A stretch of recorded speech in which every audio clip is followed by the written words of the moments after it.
mucho gusto en este momento entrar a las redes sociales de internet, YouTube, Livestream, con el mensaje Jesucristo, Dios y hombre, pero quiero repetir que me hubiera gustado ponerle la encarnación de Cristo y la ciencia, porque vamos en esta mañana a sorprendernos de las maravillas que la Biblia escribió hace miles y miles de años y que se comprueban actualmente a través de la ciencia. Así que la Biblia no es solamente un libro, como dicen, de leyendas y mitos, y que Adán y Eva, y que contradicciones, y toda esta gente que expresa estas barbaridades son personas ignorantes, nada más. No hay otro calificativo.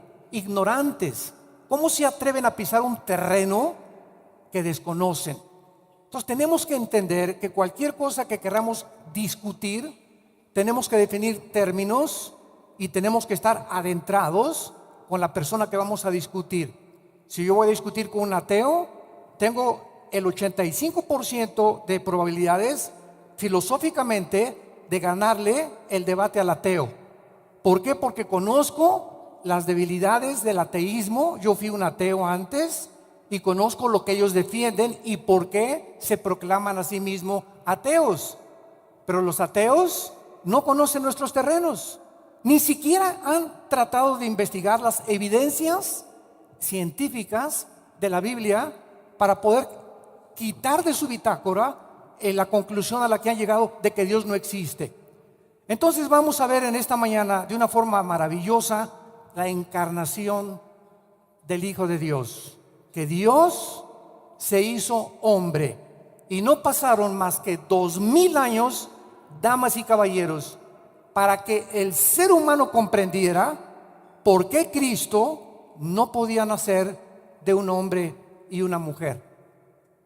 ¿Por qué Jesucristo tenía que nacer virginalmente de una mujer? ¿Por qué José no podía tener relaciones con María? Y vuelvo a repetir, como lo vamos a ir desarrollando, hasta el año 2000 y hasta el momento en que nos encontramos nosotros en el siglo XX y XXI, vamos a comenzar a entender y a decir, y la Biblia tenía razón. Uno de los descubrimientos más notables de los últimos tiempos o de los últimos años fue la comprobación física de que el universo tuvo un principio. La Biblia comienza diciendo: en el principio Dios creó los cielos y la tierra. La Biblia establece desde el principio en su primera página que la creación tuvo origen en un ser sobrenatural, en el creador de los cielos y de la tierra, el que te formó a ti y a mí a su imagen y semejanza. En el libro de los Hebreos, en el Nuevo Testamento, capítulo 1, versículo 10, lo vuelve a corroborar y dice así: nosotros vemos que al principio Dios creó los cielos y la tierra, y que la tierra es obra de sus manos.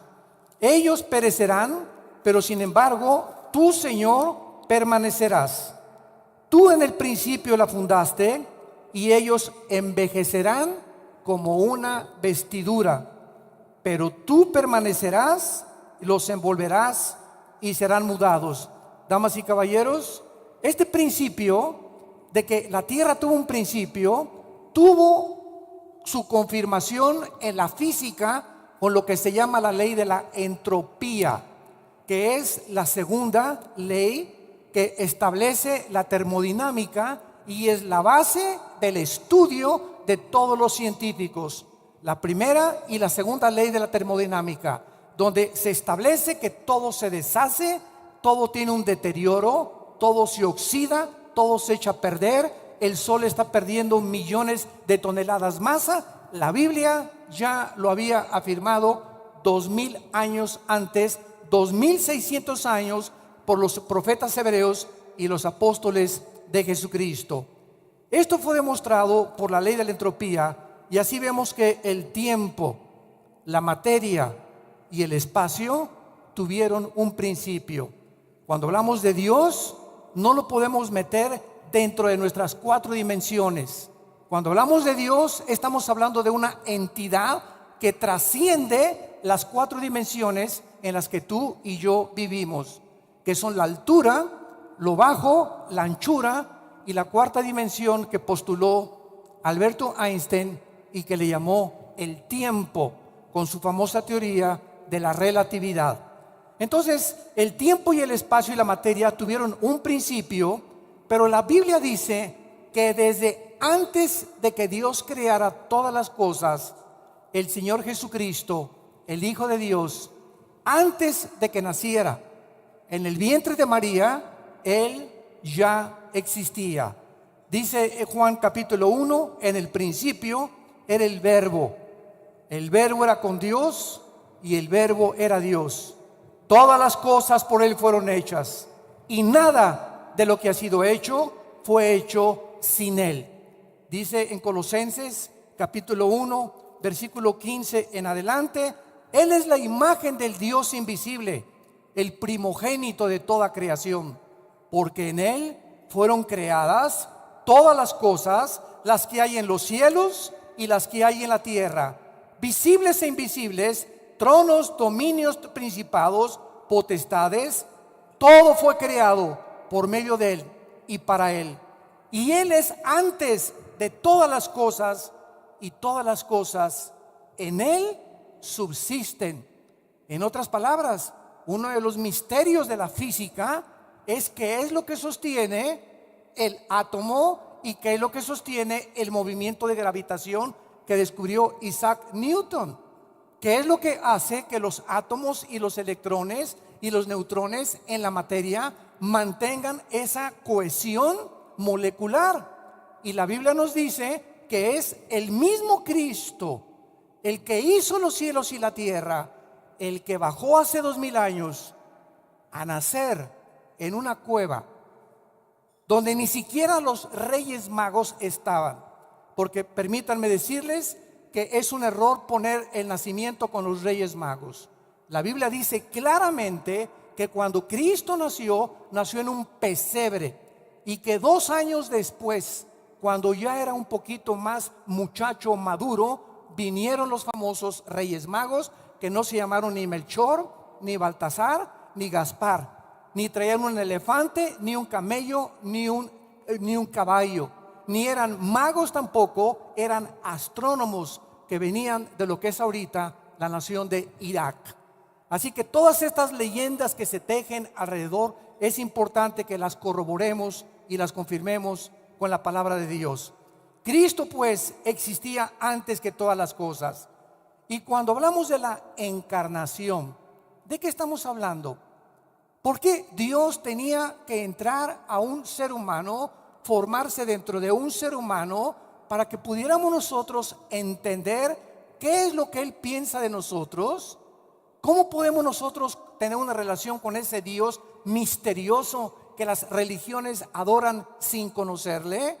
Bueno, la encarnación significa simplemente lo siguiente: Jesucristo tuvo 2 naturalezas. Cristo era 100% hombre, 100% divino. Y nunca estas 2 naturalezas, síganme con mucho cuidado, jamás se mezclaron la una con la otra. Nunca se mezcló la humanidad con la divinidad. Como humano, Cristo tenía que nacer, tenía que aprender a comer, tenía que aprender a obedecer, dice Hebreos capítulo 5, tenía que aprender la sabiduría y el conocimiento. Él no nació con todas estas cosas. Como humano tenía que aprender todas estas cosas, pero como divino, que nunca dejó de ser divino, Él era la persona que tenía contacto directamente con Dios. Por eso muchas veces Jesús dijo: el que me ha visto a mí, Juan capítulo 14, ha visto al Padre que me envió. Entonces, este misterio de la encarnación no pudo ser comprendido, damas y caballeros, hasta muchos siglos después. ¿Por qué Cristo tenía que nacer de una virgen? Algo incomprensible, pues si es virgen, ¿cómo puede nacer? ¿Quién puede embarazar a una virgen de esta manera? Etcétera, etcétera.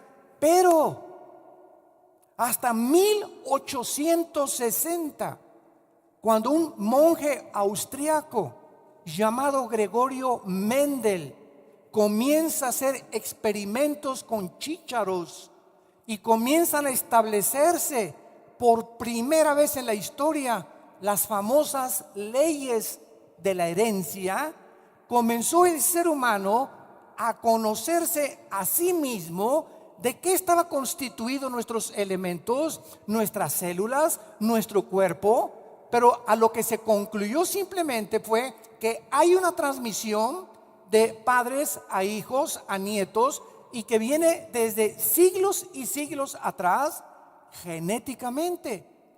Y como no hay ningún libro en la historia que nos diga de qué estamos formados, más que la Biblia, ni el Ramayana, ni los Vedas, ni el Mahajanivana Sutta, ni el Tripitaka de Buda, ni el Corán de los musulmanes, no existe ningún libro sagrado que nos diga qué es el ser humano, cuáles son los elementos que forman nuestra naturaleza humana. Y la Biblia nos dice que somos espíritu.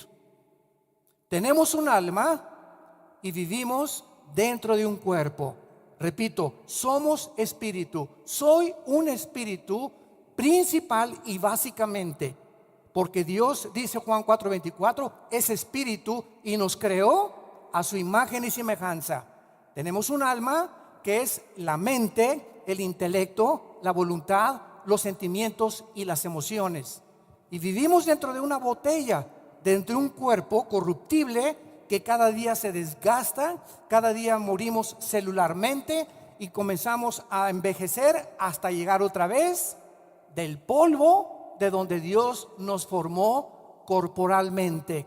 Y qué interesante que la ciencia nos dice actualmente que los 19 elementos químicos que forman la tierra, magnesio, flúor, azufre, potasio, magnesio, hierro, son los 19 elementos químicos que forman el cuerpo. Y los 4 gases que forman la tierra, hidrógeno, carbono, oxígeno, son los 4 gases que forman el cuerpo humano. Y la Biblia tenía razón. Entonces, una vez que comenzamos a entender esto, ¿quiénes somos? Que somos seres espirituales, que no descendemos de chita, ni que tampoco provenimos de los animales. Una teoría absurda que es una de las manifestaciones más aberrantes del intelecto humano y que se sigue defendiendo la teoría de la evolución sin tener ninguna prueba científica. No ha habido en los últimos ciento y tantos años, desde Carlos Darwin, tu padrino, hasta nuestros días, una sola prueba de una mutación de una especie a otra especie. Y se sigue enseñando como una verdad, sin estar demostrado científicamente. ¿Por qué? Porque el ser humano tiene que investigar y tiene que hipotetizar y tiene que teorizar y filosofar al no saber de dónde viene. Entonces tenemos que inventar, y cuando se repite una mentira, como decía Goebbels, Joseph Goebbels, el ministro de propaganda de los nazis, cuando se repite una mentira 100 veces, se acaba aceptando como una verdad. ¿Y cuántas mentiras prevalecen aún dentro de lo que se conoce como la falsamente llamada ciencia? Porque hay la ciencia comprobada científica y la falsamente llamada ciencia, que es de carácter meramente especulativo. Entonces nosotros vemos que Gregorio Mendel descubre que algo se transmite a través de nosotros genéticamente. Pero, damas y caballeros, tuvo que pasar un siglo, casi un siglo, para que el doctor James Watson y el doctor Francis Crick, norteamericanos, se les diera en 1954 el premio Nobel de Medicina, porque descubrieron la estructura molecular del ADN. Y esto revolucionó completamente la investigación del cuerpo humano. Entonces se les entrega a estos médicos el premio Nobel de Medicina y ellos comienzan a examinar lo que se conoce como el ácido desoxirribonucleico, que es el ácido o los nucleotides que forman el ADN. ¿Qué es el ADN para muchas personas que nos visitan y muchos que nos escuchan? Muy bien, nuestro cuerpo está formado por billones de células. ¿Sí lo oíste bien? Billones de células, que son partículas, ¿verdad? Moléculas microscópicas insignificantes. Sin embargo, en cada una de tus células y en cada una de mis células de mi cuerpo existe información. Si alguien me preguntara cuál es la definición del ADN, le podría contestar: información encapsulada que Dios puso codificadamente en cada célula de nuestro cuerpo, y que esa información está relacionada con lo que tú eres y con lo que yo soy. En otras palabras, en el ADN se encuentra el origen de tu nariz, las orejas que muchos tienen, el color de pelo, la estatura, hasta características emocionales, porque somos un alma, etcétera, etcétera. Y todas estas cosas se encuentran en un software. Porque ahora que entramos al mundo de la cibernética en el siglo XX, podemos comprender también la Biblia. Ya la Biblia nos hablaba que tenemos un software en cada célula de nuestro cuerpo. Y si hay información, la materia, señores ateos, no puede producir información. Si tú sigues insistiendo en que el universo explotó por un Big Bang y que fue un accidente la creación de lo que vemos a nuestro alrededor, ok, pero la materia no produce información, por el amor de Dios. La materia no produce el pensamiento, la materia no produce la conciencia. Son cosas que trascienden la investigación empírica de los científicos ateos. Ahora, qué interesante es. Quiero compartirles algunas cosas acerca de la estructura molecular del ADN. Si nosotros desenrollamos todo el ADN que contiene cada una de nuestras células, llegaríamos a la luna ida y vuelta 6,000 veces. Si desenrolláramos todo el ADN que contiene nuestro cuerpo en cada una de nuestras células, podríamos a la luna ida y vuelta 6,000 veces. El ADN, este código genético integrado dentro de las células, se encuentra en todos los seres vivos y en todas las cosas vivientes, como lo vamos a ver con la Biblia. La secuencia completa del ADN llenaría 500 directorios telefónicos de 1,000 hojas cada uno. La secuencia completa del ADN llenaría 500 directorios telefónicos de 1,000 hojas cada uno. Y cada célula de nuestro cuerpo, de las billones que tenemos, tiene 2 metros de ADN. Así que ya puedes multiplicar, ¿verdad? Si 10 billones o 15 billones por 2, y esta es la razón por la cual iríamos 6 veces ida y vuelta, 6,000 veces ida y vuelta a la luna. Muy bien, vamos al libro del Génesis, que fue escrito hace 4,500 años, y vamos a descubrir en este maravilloso libro que Dios, desde el principio de la creación, desde que el mundo fue creado, damas y caballeros, Dios establece las leyes inexorables de la genética. Y dice así, versículo 11 y versículo 12: después dijo Dios: produzca la tierra hierba verde, hierba que dé semilla, hierba que dé semilla, árbol que dé fruto según su género, que su semilla esté en él sobre la tierra. Y fue así. Produjo pues la tierra hierba verde, hierba que da semilla según su naturaleza, árbol que da fruto cuya semilla esté en él según su género. Y vio Dios que era bueno, y fue la tarde y la mañana el día tercero. Versículo 24 y 25 del mismo capítulo 1.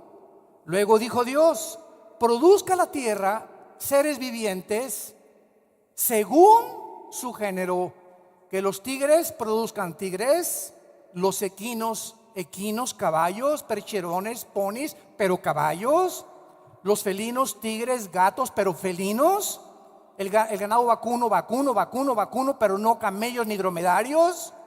Cada cosa que fue creada por Dios, Dios puso en cada ser viviente, en cada camello, en cada elefante, en cada perro, en cada dinosaurio, en cada caballo, puso un código genético implantado dentro de sus organismos vivos, para que cuando el caballo se cruzara con la yegua, y cuando el toro se cruzara con la vaca, y cuando el león se cruzara con la leona, no creciera un chango ni una jirafa, sino tenía que ser de acuerdo a la información genética que se encontraría en sus espermas. Y vamos a ver que la palabra semilla en el hebreo, sera con Z, es la palabra griega esperma, como lo vamos a analizar poco a poco hasta que lleguemos a entender por qué Cristo tenía que nacer de esa forma en la que la Biblia estableció. Vemos nosotros, nos saltamos al capítulo 3 de Génesis, versículo 15. Y después de que Dios establece las leyes inexorables de la genética, en otras palabras, hace 4500 años que tenemos el libro del Génesis, o que Moisés escribió el Génesis, Dios nos prohíbe mezclar a un caballo con una burra, a un hombre con un cerdo, que se llama bestialismo en Levítico capítulo 23. Ya había tendencias del ser humano de tener relaciones sexuales con los animales, o hombre con hombre o mujer con mujer. Todas estas cosas violan las leyes inexorables de la genética, de la naturaleza y de la moral divina. Y el hombre, al atreverse en abusar de estas leyes y retar a la naturaleza, el hombre recibe en sí mismo lo que él ha sembrado.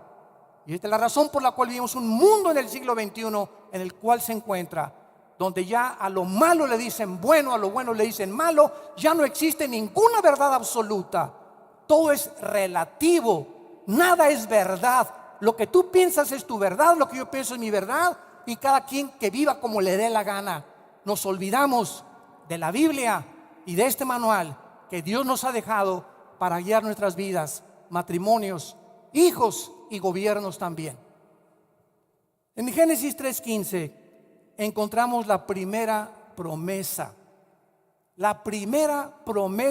de Dios del nacimiento del Mesías HaMashiach Yeshua, que en hebreo es el Mesías o el Salvador Jesús. Y dice así: pondré enemistad entre ti y la mujer, entre tu simiente y la simiente suya. Esta te herirá en la cabeza y tú le herirás en el calcañar. Dios, cuando escribió el Génesis, Moisés dijo esta profecía: mujeres, va a haber poderes espirituales que van a tratar de oprimirlas, que van a tratar de aplastarlas, que van a tratar de convertirlas en objetos sexuales nada más, en carne de cañón. Va a haber es un mundo espiritual invisible en el cual alguien les quiere robar la identidad a las mujeres, porque desde que se estableció que una mujer iba a ser la que traería al Mesías Jesús al mundo, Satanás desarrolló su guerra contra las mujeres. Y Satanás no puede bajar en persona y jalarte los pies en la noche, mujer que me escuchas, ni hacerte bu a las 12 de la noche. Satanás tiene que usar a los hombres. Y los hombres que abusan de las mujeres Y los hombres que no han entendido claramente por ignorancia de la Biblia, esta es la razón por la cual tenemos seminarios de matrimonios, para entenderles a los cabezones de los varones cuáles son nuestras responsabilidades delante de Dios. Y cuando aprendemos qué es lo que Dios quiere que hagamos con nuestra esposa, cómo tratarla, y si no se convierte en la reina junto a ti a tu hogar no puede ser bendecido, porque violamos las leyes y los mandamientos del eterno, del altísimo Dios. Él es el que establece las leyes morales, las leyes físicas y todo lo que existe. Las leyes del electromagnetismo, las leyes nucleares y los poderes de la gravedad. Todos los poderes y las leyes físicas y morales fueron establecidas por el Creador del universo. Y cuando nosotros nos regimos por estas leyes, tenemos bendición, tenemos paz, tenemos esperanza. Se nos caen las vendas y vemos el mundo realmente como es el mundo. Y descubrimos qué maravilloso es que ese hombre en una cruz, qué humildad. El creador tuyo y mi creador de los universos, de las hormigas, de los animales, de las estrellas y las galaxias, el creador de los cielos y la tierra, en una cruz gritaba: los amo. Los amo. Y a ese Jesús lo crucificaron y le dijeron: suelta a Barrabás. Queremos al malo, al cruel, al borracho, parrandero y jugador. Crucifiquen al bueno. Y desde entonces a nuestros días siempre ha sido lo mismo. El mundo escoge la oscuridad. El mundo le tiene miedo a la luz. Muchos científicos ateos le tienen miedo a la verdad. ¿Por qué? Porque la verdad nos desnuda, nos muestra cómo somos y nos muestra la necesidad que tenemos de un Dios que murió por nosotros y dio su sangre en una cruz. Lo interesante de esta profecía en Génesis 3:15 es lo siguiente: que se mencionan dos simientes, la simiente de la mujer y la simiente de Satanás. La palabra simiente, apúntalo a los que les interese, es la palabra hebrea sera, con Z, como suena sera. Y cuando se tradujo del hebreo al griego la Biblia, que se conoce como la versión de la Septuaginta, se tradujo esperma. Entonces, ¿qué es una semilla? Es algo muy pequeño que contiene, si es de uva, las características de la uva, las vitaminas que la uva tiene, antioxidantes, el cuerpecito que tiene la uva. La uva no se va a convertir en una manzana, ni en una sandía, ni en un melón. La sandía tiene características que la semilla, la información concentrada en la semilla, es la que le da la forma a la sandía, al melón, al chabacano, a la manzana. Dios escondió en todas estas semillas información para que cuando se sembraran estas semillas produjeran, ¿qué oímos? De acuerdo a su género y de acuerdo a su clase. Una semilla de manzana siempre producirá manzanas, la de las uvas producirá uvas, la de la naranja producirá naranjas. Pero lo interesante aquí es que de las semillas Dios nos lleva aquí a esta profecía a lo microscópico. Y ahora nos habla Dios, antes de que se descubriera ni siquiera las leyes de la herencia, que una semilla en la mujer era la que iba a traer al Mesías, y que la semilla que Satanás produjera perseguiría durante todos estos años y todos estos siglos, y odiaría con odio jarocho a las mujeres. Ahora, qué interesante es, porque nos comenzamos a preguntar, ahora que tenemos un poco más de información, a ver, ¿cómo es posible que hace 4.500 años se mencione que una mujer iba a aportar un esperma, una semilla? Esto aparentemente contradice las leyes de la genética. ¿Por qué? Porque es el hombre el portador de la semilla, no las mujeres. Somos los hombres los que traemos el esperma. La mujer recibe nuestro esperma fertiliza el óvulo de la mujer, y entonces los 23 cromosomas del varón se juntan con los 23 cromosomas de la mujer para formar un cigote, un feto y después el bebé. Entonces, qué interesante que la Biblia mencionará que una mujer iba a portar una semilla, un esperma. Esto no era posible. Pero pasaron 3,300 años. Isaías capítulo 7. 3,300 años desde la profecía del libro del Génesis, que dice así, el profeta Isaías, versículo 14: por tanto, el Señor mismo os dará señal.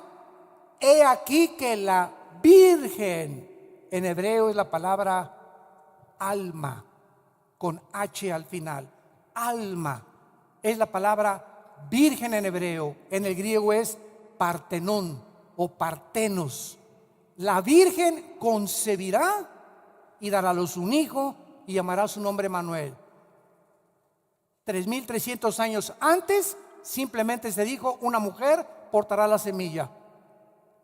Ahora, 3,300 años después, un profeta comienza a quitar más oscuridad y a corrernos el velo espiritual más amplio para que nos podamos asomar un poquito más. Ahora, esa mujer que portaría la semilla, además sería virgen. Más complicada la cosa todavía. ¿Cómo es posible? Virgen y con una semilla, por el amor de Dios, ¿de qué está usted hablando? Esto es inconcebible. Bueno, esta es la forma como la Biblia nos lleva al Evangelio de Lucas, capítulo 1, el nacimiento del Hijo de Dios. Y ahora lee estos pasajes, damas y caballeros. Muchos de ustedes van a comprender más con la explicación que les acabo de dar, genética, maravillosa, sobrenatural de la Biblia, por qué Cristo tenía que encarnarse, que nacer en una virgen sin que José metiera las manos. Y dice así en el versículo 26 de Lucas capítulo 1: al sexto mes, el ángel Gabriel fue enviado a Dios a una ciudad de Galilea llamada Nazaret. Dios, en el cumplimiento de los tiempos, en el momento en que Dios consideró que era el tiempo exacto en que su hijo tenía que nacer en este mundo, envió a un ángel del cielo. Gabriel es el ángel del libro de Daniel, y Gabriel se considera en la Biblia el mensajero número 1 o el correo número 1 del Dios eterno. Muy bien, este ángel fue enviado a una virgen desposada, que significa comprometida. No estaban casados, ya se iban a ir a Cancún, pero todavía no se iban, con un varón que se llamaba José, de la casa de David. Y el nombre de la virgen era Miriam. El nombre de la virgen era Miriam, que se tradujo María.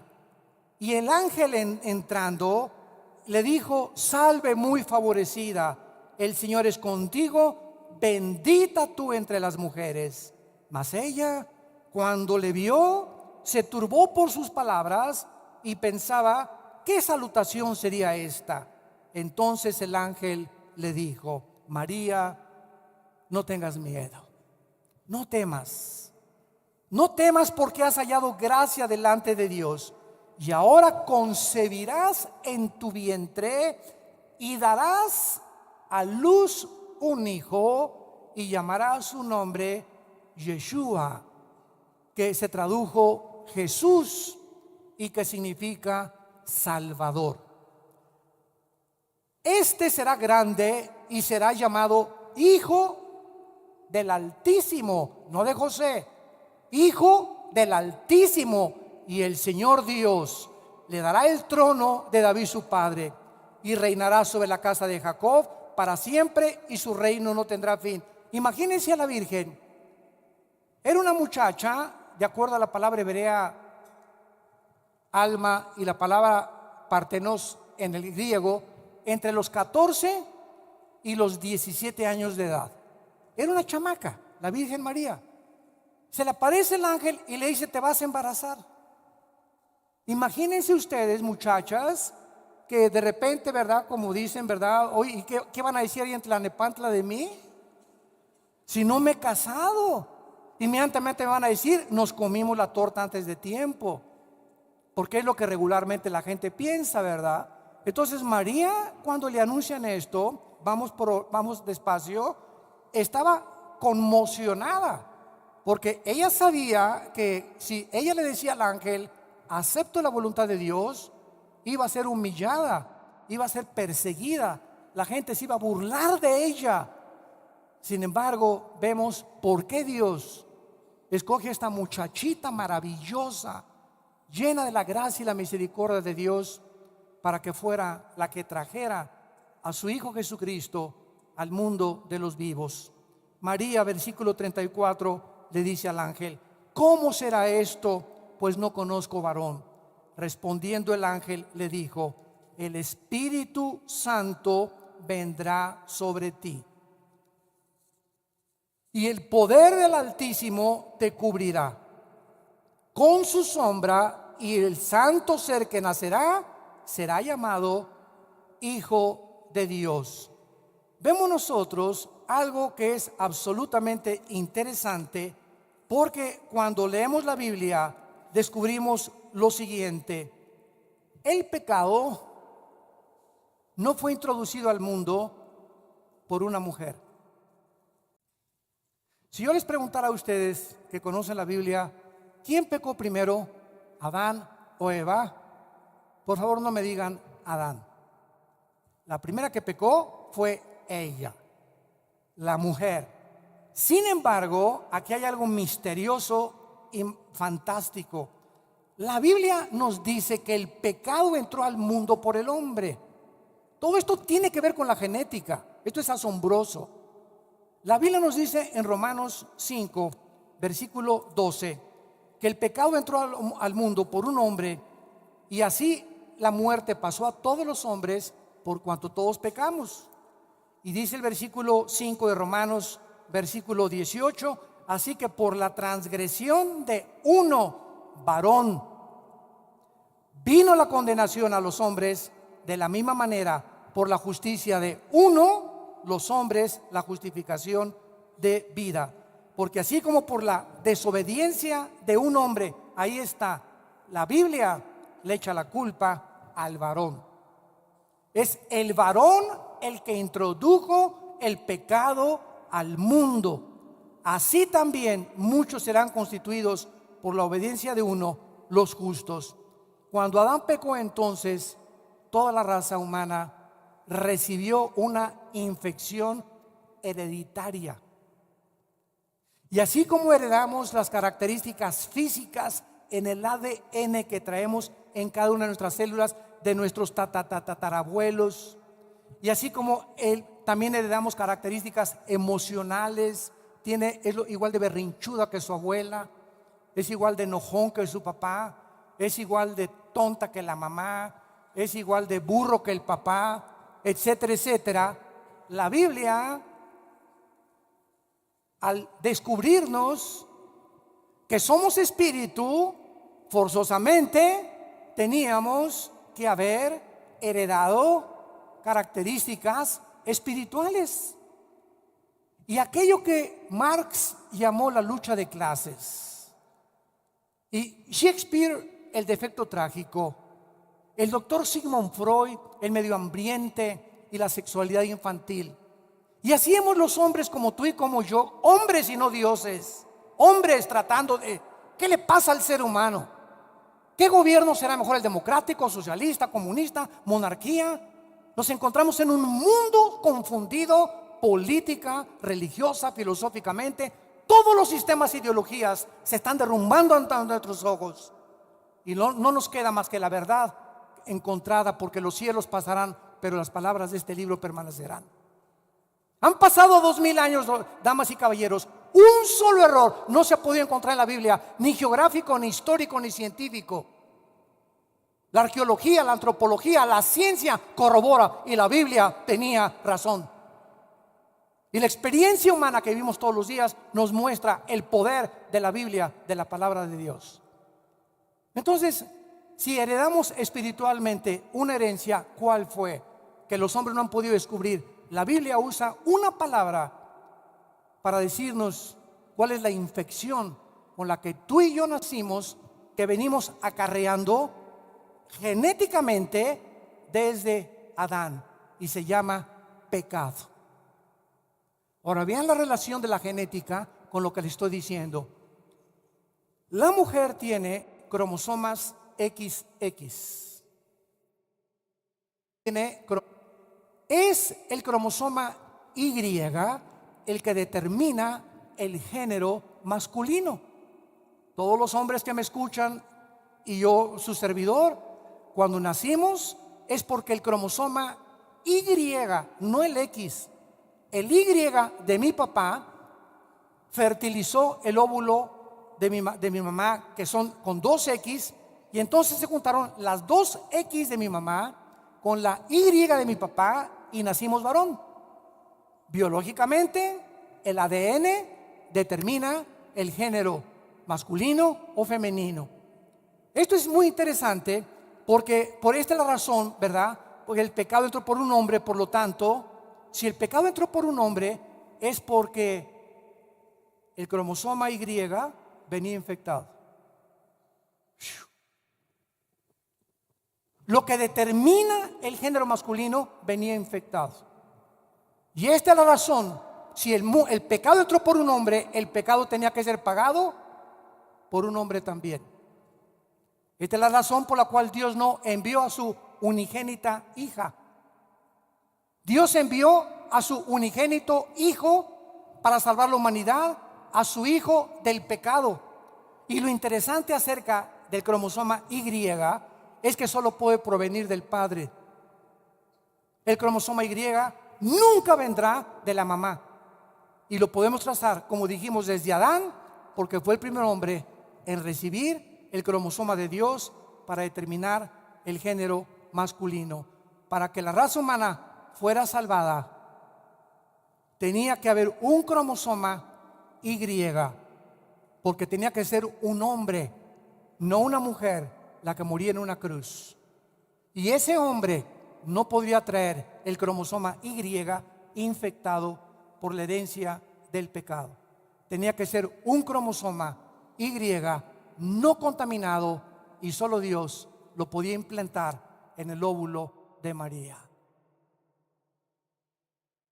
María, José no va a meterse contigo. Porque si lo quiero mucho, no importa lo que lo quieras. Si José tiene relaciones con María, el Hijo de Dios hubiera nacido como tú y como yo, en pecado. Hemos nacido y en pecado nos concibió nuestra madre. Salmo 51. Hemos nacido en pecado. Es la condición del ser humano, en contra de las leyes de Dios e infectados genéticamente. Ahora entendemos por qué José no podía tener relaciones con María. La genética descubierta en el siglo XX y corroborada por la ciencia nos comprueba que la Biblia tenía razón desde el principio del Génesis, cuando Dios establece las leyes inexorables de la ciencia. Ateos que me escuchan, ¿quieren más pruebas? ¿O eres tan ciego que teniendo las evidencias y le dices no es cierto, no es blanco, es negro, no hay ningún problema? Tu problema no es falta de luz, es porque has decidido no creer en Dios jamás. No importa que se te aparezca alguien de entre los muertos. El problema es el corazón del hombre, la dureza del corazón. Y casi siempre en el 80% de las gentes que rechazan la Biblia y rechazan a Cristo, estén seguros de algo: en sus vidas hay problemas de moral. Hace algún tiempo tuve una cruzada en la Plaza de Toros de Villahermosa, Tabasco. Y me acuerdo que al acabar la cruzada se acercaron 3 muchachas y me dijeron: oiga, señora Dulce, fíjese que tenemos aquí una muchachita como de 17, 18 años de edad, y dice que todo lo que usted dijo eran puras burradas, que ella no cree, porque prediqué sobre el infierno en esa noche. Y me dice: ella no cree en el infierno. Entonces le pregunté a la muchacha: oye, ¿no crees en el infierno? Y le dije, no, no. Me dice, no, no creo en el infierno. Le dije, mira, yo te di evidencias muy grandes de que Cristo habló más del infierno que del cielo. Cristo mencionó más veces el infierno que el cielo. ¿Y sabes qué? Le contesté a la muchacha, creo que tu problema no es intelectual ni falta de evidencias. Tú tienes un problema moral. Y me contestan sus amigas, sí es cierto, señor Alducin, tiene 3 amantes. No es de que no puedan creer, es que no les conviene creer. No te conviene creer, porque el Dios de la Biblia destruye tu independencia, autonomía,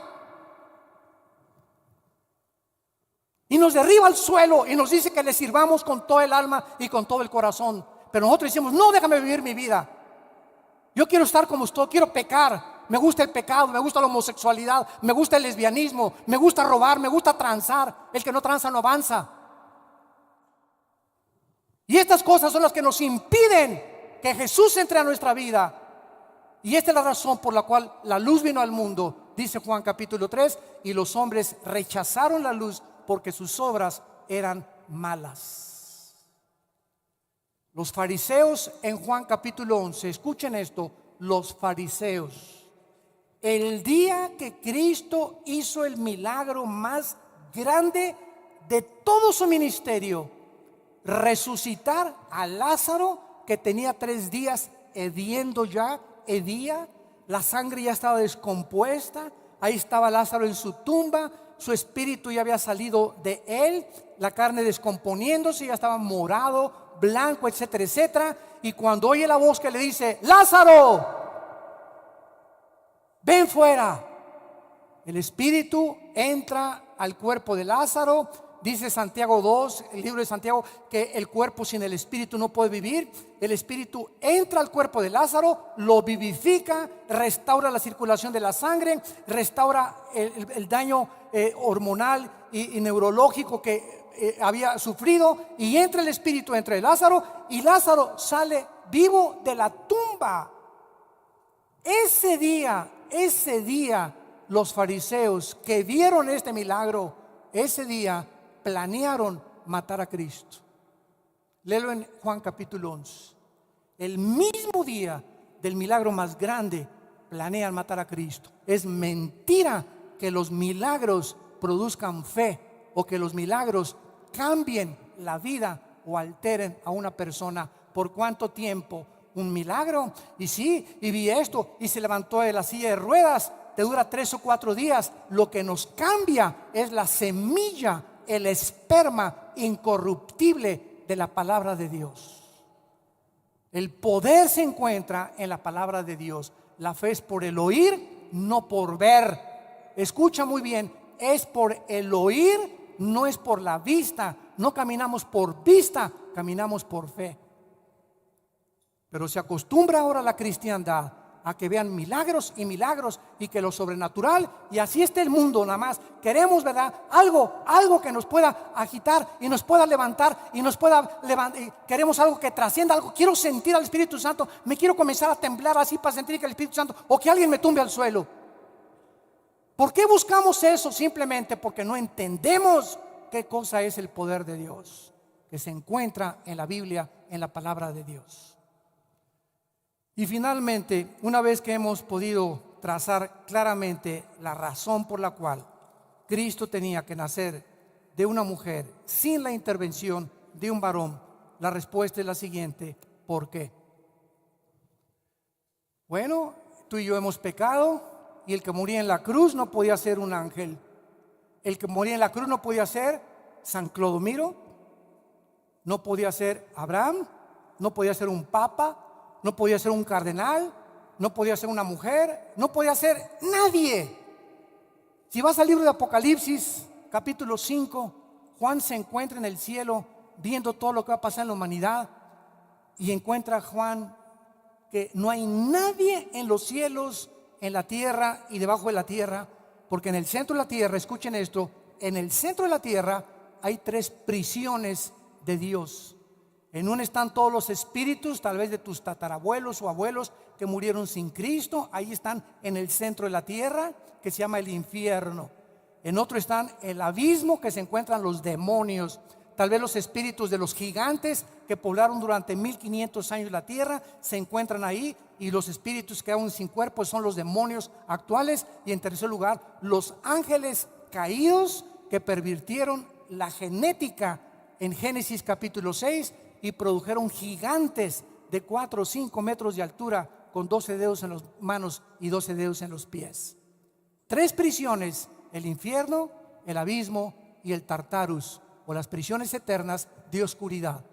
Pero la Biblia nos muestra claramente que cuando Cristo regrese, va a sacar a esos espíritus y los va a trasladar al juicio del gran trono blanco. Y la Biblia dice: no había nadie digno, ni querubines, ni serafines, ni ángeles, ni pastores, ni curas, ni gurús. No había nadie digno más que uno solo, que se llama Jesús. Y no hay otro nombre dado a los hombres bajo el cielo en que podamos ser salvos más que en el nombre de Jesucristo. Y no hay más que un mediador. Desde que muere Cristo en la cruz, no necesito ir con un hombre para confesarle mis pecados.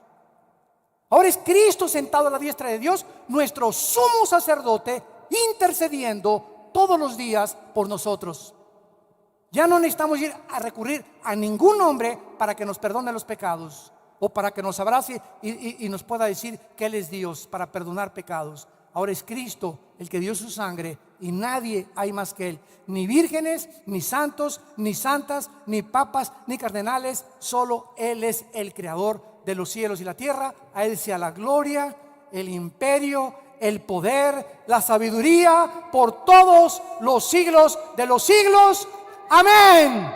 Gracias, Jesús. Gracias, Señor.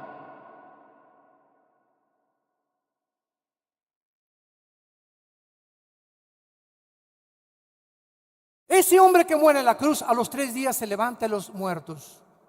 Nadie en la historia ha probado que es Dios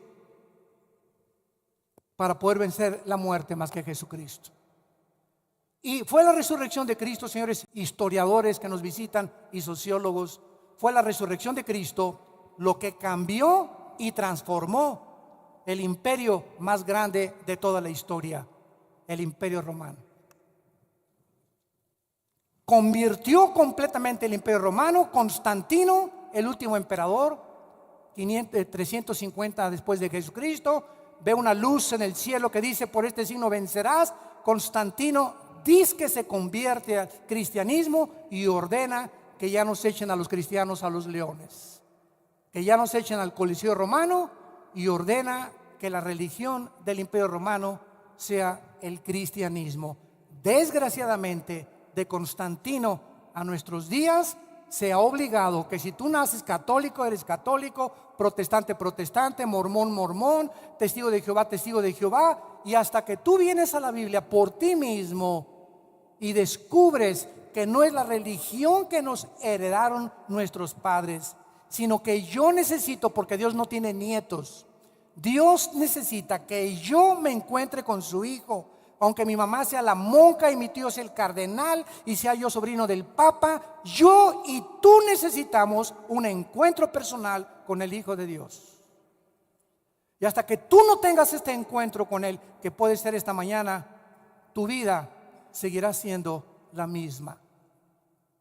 Seguirás de botella en botella, de droga en droga, de filosofía en filosofía, de cine en cine, de mujer en mujer, de negocio en negocio, siempre buscando y sin encontrar. Y cuando llegues allá al éxito, a donde tú aspiras llegar, pues yo quiero llegar a la presidencia de la República, o tener 10 empresas, o llegar a tener billones de dólares. Cuando estés allá arriba, vas a descubrir algo tremendo, que allá arriba, sin Dios, mientras más alto subes, más rápido vas a caer. Porque no podemos sostenernos en el éxito de arriba de la montaña sin Dios. ¿Por qué? Porque el poder descompone a los seres humanos. El dinero nos descompone. El orgullo, la altivez, el aplauso, el reconocimiento que se recibe descompone al ser humano. Artistas, deportistas, políticos y la persona que tú me quieras mencionar. No fuimos creados para eso. Por eso dice la Biblia: híncate solo delante de Jesús. Adora solo a Jesús.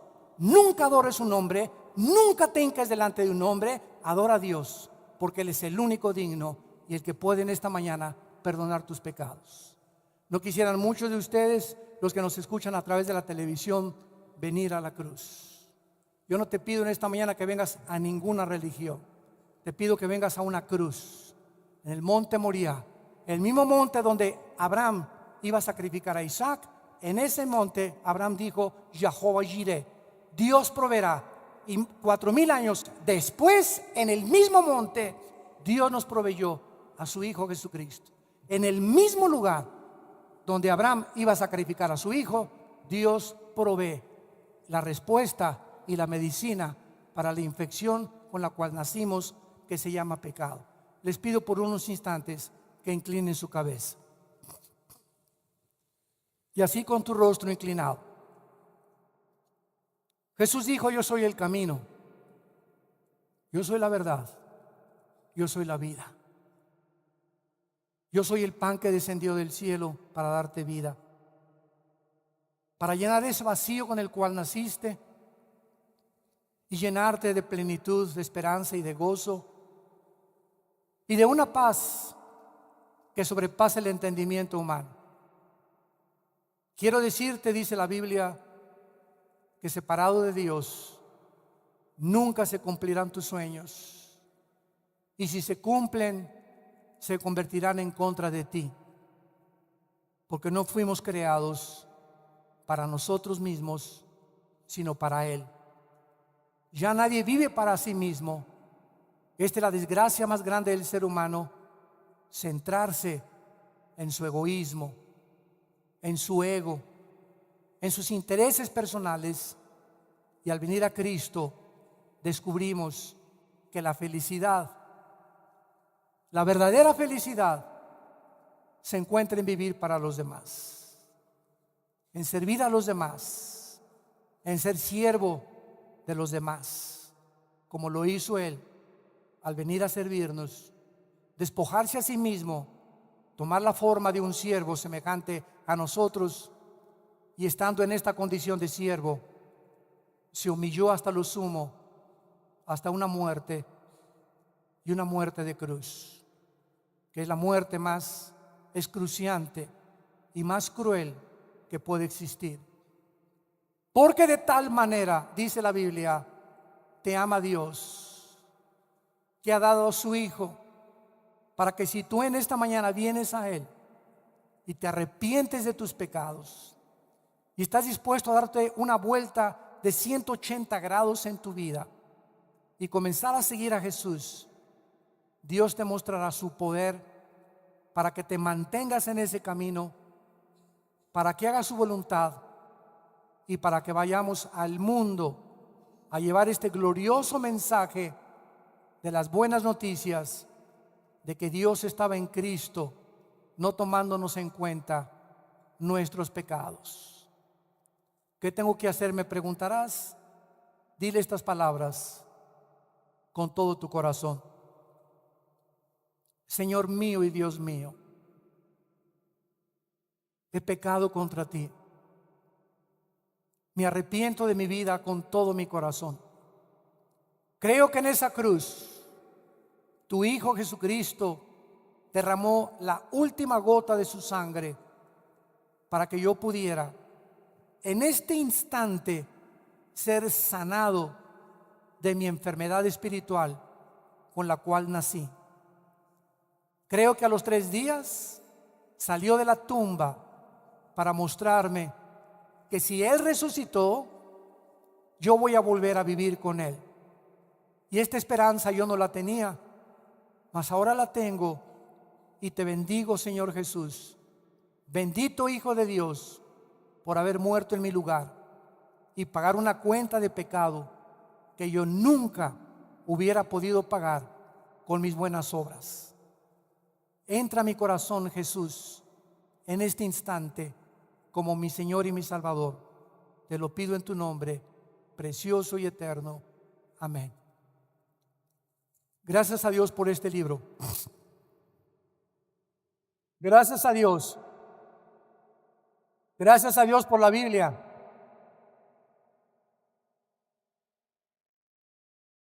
Le damos gracias a Dios a todos ustedes que en todos estos años nos han ayudado con sus oraciones.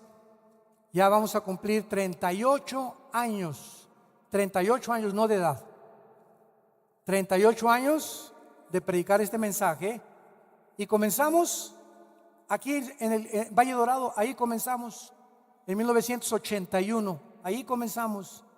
Después estuvimos en el Cine Apolo, y ha sido toda esta área del norte donde Dios nos ha usado. Claro que ahora ya nos hemos movido a más de 50 y tantas naciones en el mundo, pero aquí tuvimos nuestro origen en el norte, con personas como tú y como las que trajiste como invitados, y ustedes nos han podido ayudar a que mantengamos y sigamos predicando este evangelio. Les bendecimos, les amamos, porque si no fuera por las oraciones de ustedes y el apoyo que ustedes nos dan, no podríamos mantenernos de pie, porque es el Señor el que usa a su pueblo para que este evangelio sea proclamado. Vida Nueva para el Mundo y todos los pastores que formamos esta organización bendecida por Dios, les bendecimos.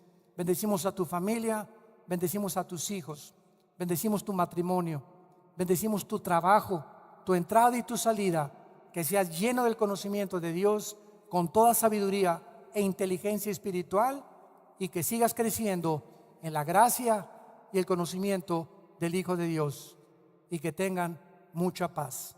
Amén.